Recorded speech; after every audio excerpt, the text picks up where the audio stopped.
86% of Malaysians own more than one pet. When we talk about stray pets, pet rescue, rehabilitation and rehome, this has become a regular discussion point in many residential community chat groups, and hence it is important for the public to be educated and aware of the challenges.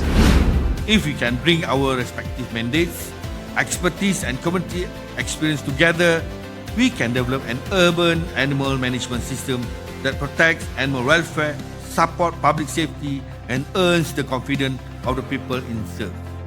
We would now like to invite Yang Berbahagia, Dato' Dr. Muhammad Nur Hisham, to officially launch the MNAWF theme song. Ladies and gentlemen, please join us as we mark this special moment and present the official MNAWF theme song, Love All Life.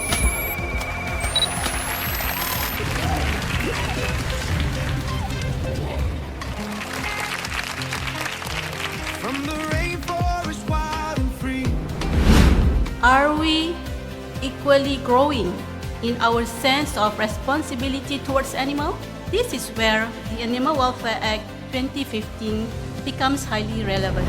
Take the initiative or listen to the voices of what you're hearing here today in this symposium. Unify, to standardize and to make one body responsible.